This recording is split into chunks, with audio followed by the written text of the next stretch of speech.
book had never been a bestseller. Given the setting, I was surprised to find that somebody had been passing time reading. The paperback was entitled The Age of Murder and Storm. The blurb on the back mentioned Norse mythos and Ragnarok, the end of a Viking world with a terrible winter that covered the earth in ice, when vile crimes were rampant and all humanity lost. I could see how somebody impressionable might get it into their head that we were at the end of time. I was also beginning to see what the nightclub and its owner were all about.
Books on the occult had been piled on the table.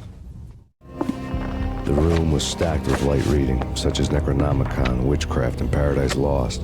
Old exotic titles like Malleus Maleficarum and De Umbrarum Reini Novum Portus. Books with pentagrams on their covers, all dealing with the occult and the infernal, lying between stacks of horror videos and a couple of Ouija boards. The only thing I could take seriously was the thought of Lupino taking it seriously. He had been spending a lot of time getting intimate with the guy downstairs.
Say anything to his face.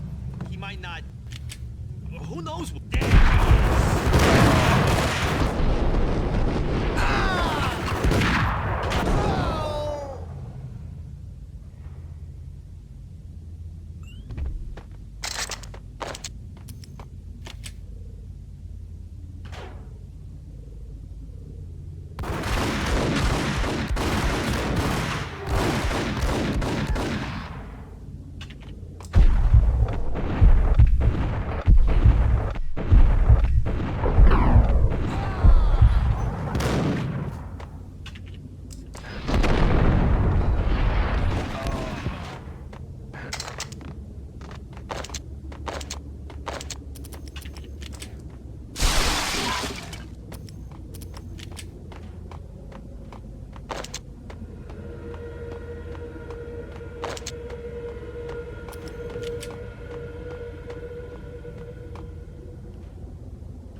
The backstage area led to Lupino's inner sanctum.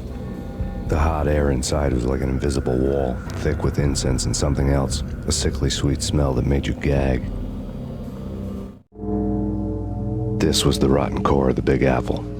Lupino lurked somewhere ahead, like a spider at the center of his web, waiting. The vapors in the air started to make my head swim. Torn pieces of a letter lay scattered on the sofa.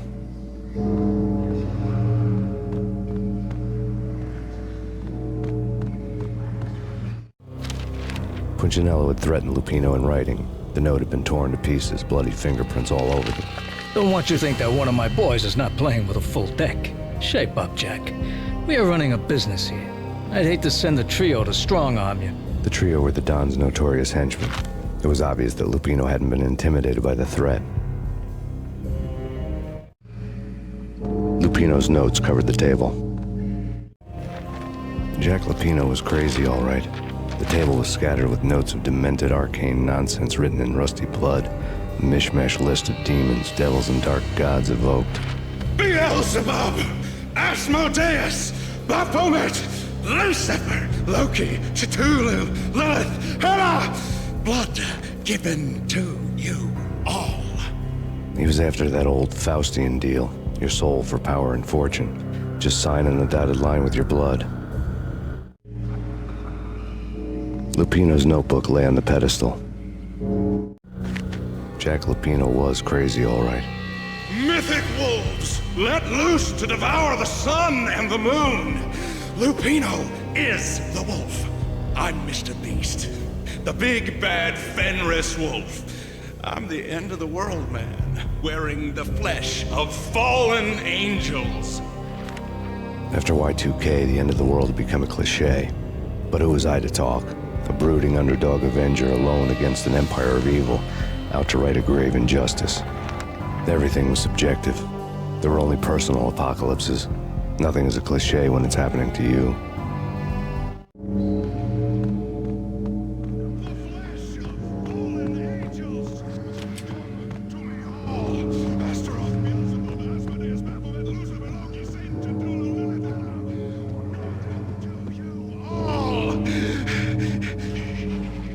Secrets.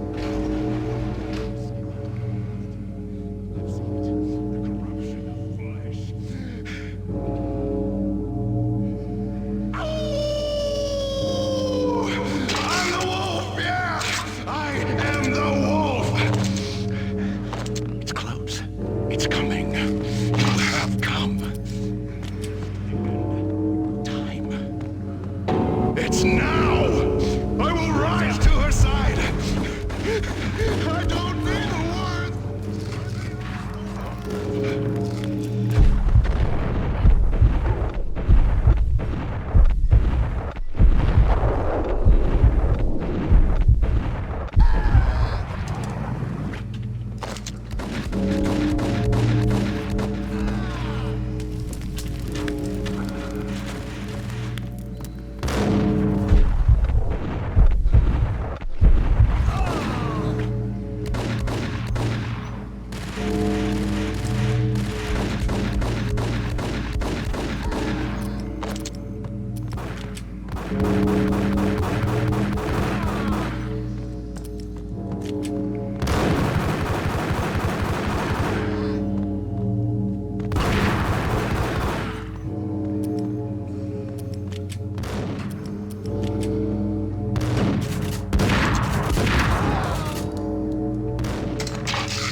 I had known there'd have to be a catch in it somewhere, and this one was the Empire State Building of catches.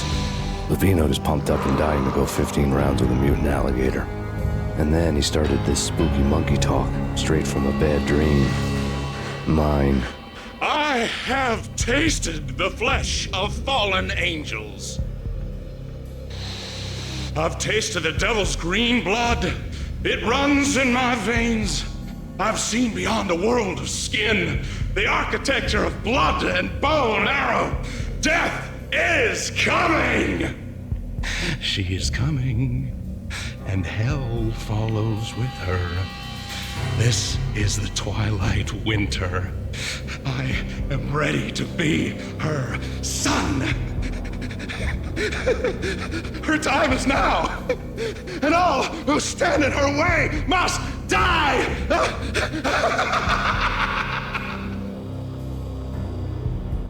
Die! You'll die! You'll die! Now! All die! Oh!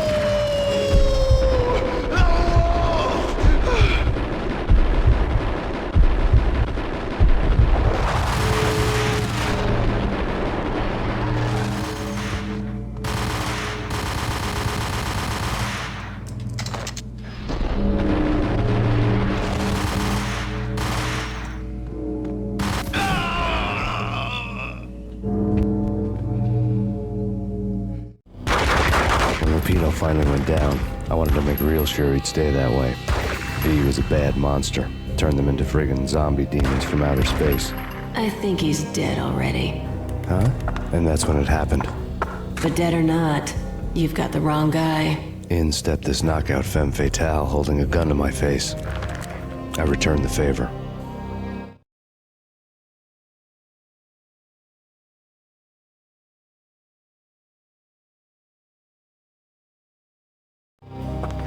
Lisa Punchinello. Lisa Punchinello was the Don's wife. Mona Sachs, Lisa's evil twin. Your safety's off, evil twin.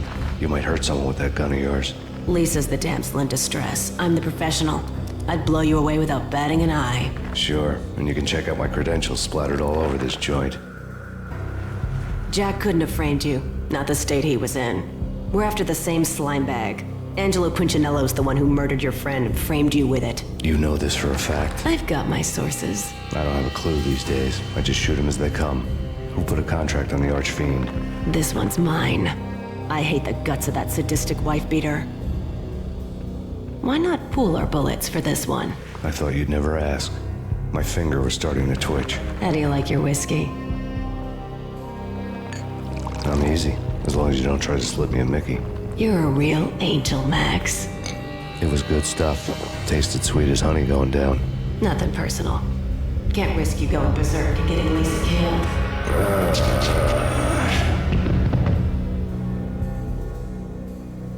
The nightmare was always the same. Violent shapes moving in darkness, old and ugly. The killer's mad laughter was a riddle filled with wicked innuendo.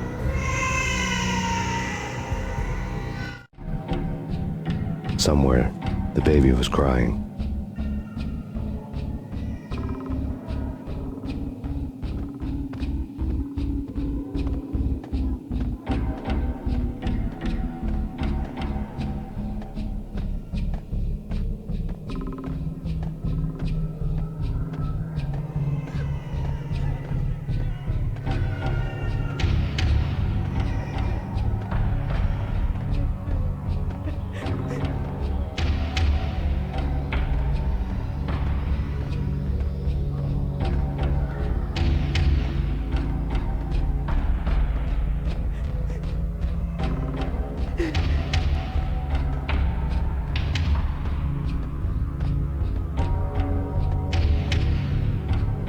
Should've known it when we found you snoring next to Lupino's corpse.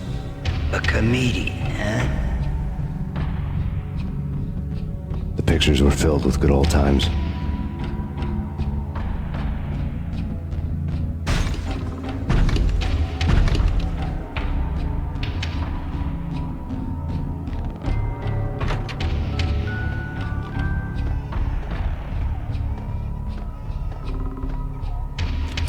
I really love to watch cartoons. Captain Baseball Bat Boy's my favorite.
No. No, no, please, God, no.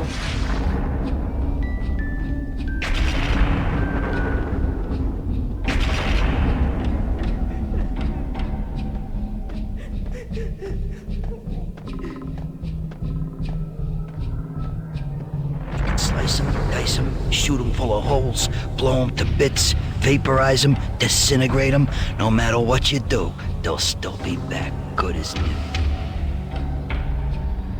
Michelle's diary lay on the table. Max, no, please, Max. Why? I didn't mean to. I'm sorry.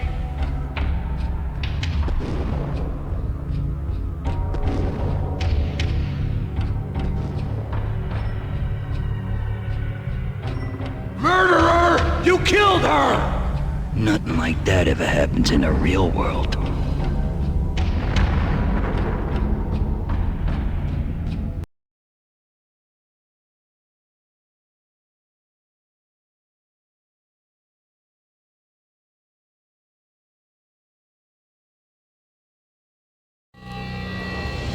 I woke up in a bad dream. My head felt 2 sizes too small for my brain, Max Payne. I envy your name. and the killer was smiling. Pleased to meet you. I'm Frankie the Bat Niagara. Niagara, as in you cry a lot? He had a baseball bat and I was tied to a chair. Pissing him off was the smart thing to do.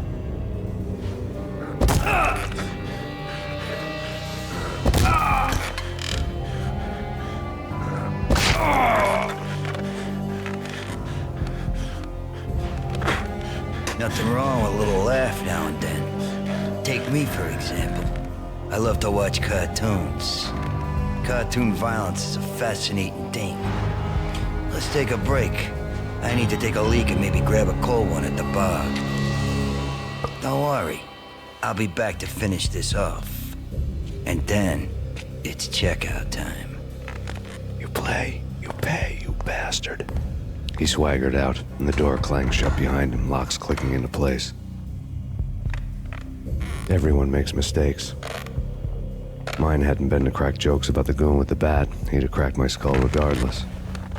It hadn't even been to trust a girl with a gun. I had blindly gone after the first bad guy on my hit list when I should have been aiming further up the ladder, at the head of the Punchinello family. I couldn't bring myself to be pissed at Mona. Guess I had a soft spot for her pretty face.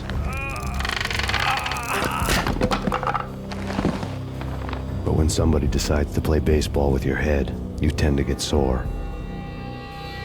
They had dragged me back to the basement of Lupino's hotel. I was beaten, bruised, and blue. I felt like the chair I had broken to get free.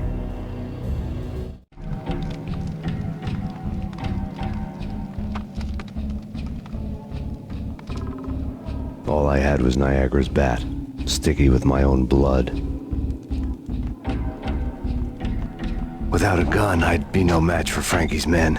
I'd have to play hide and seek with them.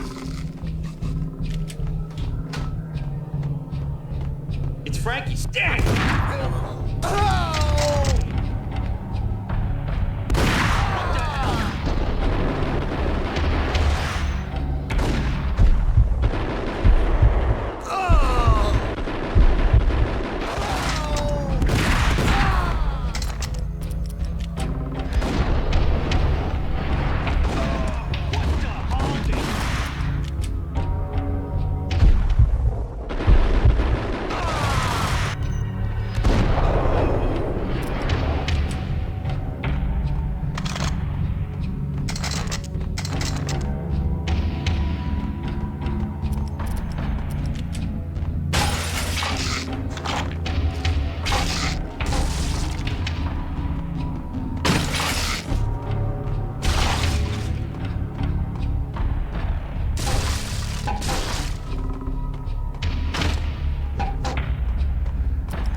Another newspaper caption for a murder scene.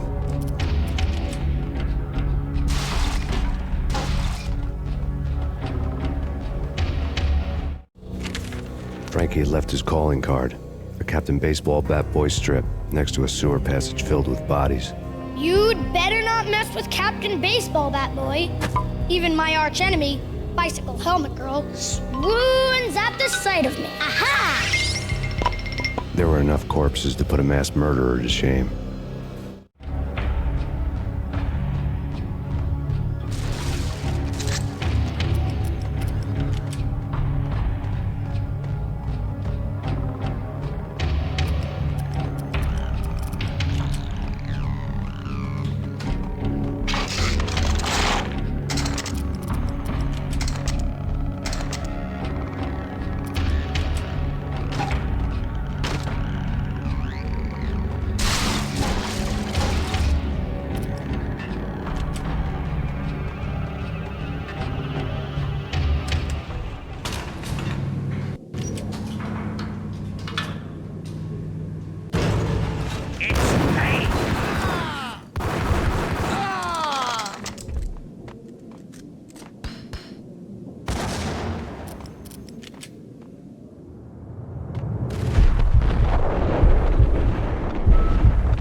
Things were fast going from bad to worse.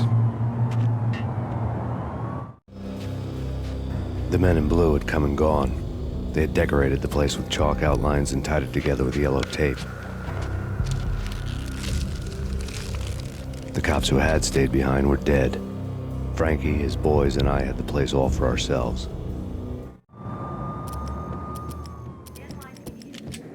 Just forget about it. Just forget about it. Hey, just forget about it. That crazy witch, you should have heard her. She was a real scream when the boys caught her trying to cap the Don. Oh, that's friggin' bad. To the trio? That's even worse than what Frankie's doing to that poor bastard downstairs. She's gonna take a long time to die. The mobster muscle on the phone was talking about Mona. Punchinello's trio were nothing but bad news.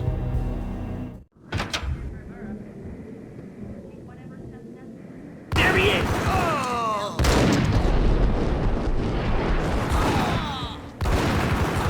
More evidence that Punchinello didn't like me much.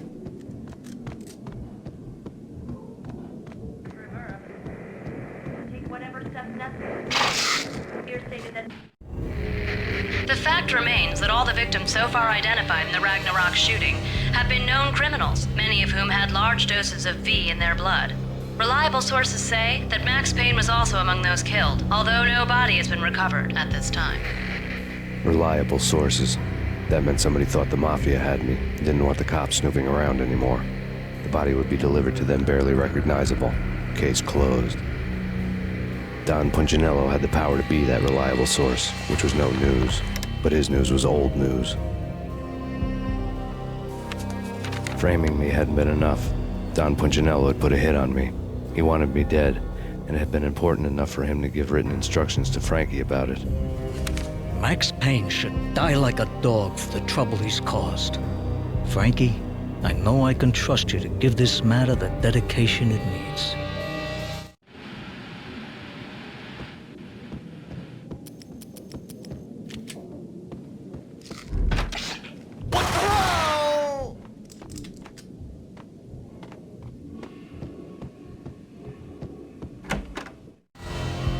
The hotel bar was fast developing quite a history. True to his words, Frankie was there, having a beer. Jesus Christ. How the hell did you get loose? Got bored waiting. Thought, what the hell, we could just as well finish this here.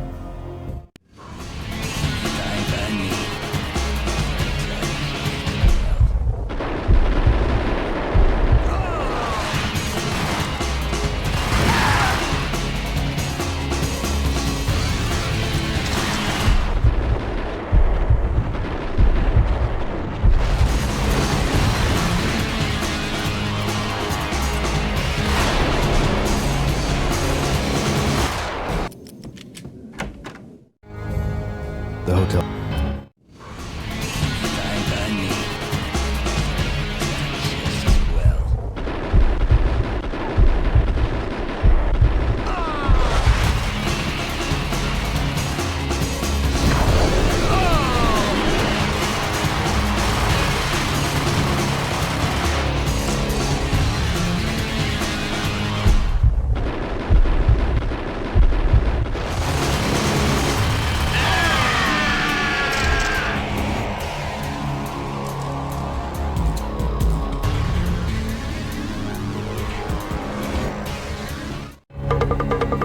Thank you. You've been a lovely aunt. Had enough? I don't play with girls anyway. Unfair! I spotted the tail as soon as I left the hotel. A big black Mercedes. I'd seen the car before. That time it had heralded impressive explosions. Vladimir was back. Bang. You're dead, Max Payne. I might have laughed if I remembered how. What's this supposed to be? Cops and robbers? Look, you want something with me? Get in line. Peace, man. Relax. You know you are a real news item. Armed and dangerous. I am going to make you an offer you can't refuse. I've always wanted to say that. It's a bum rap. I've been framed. That's a moot point. Whatever you did or did not do, I'm sure you had good reason for doing it. Want to hear me out? I'm listening.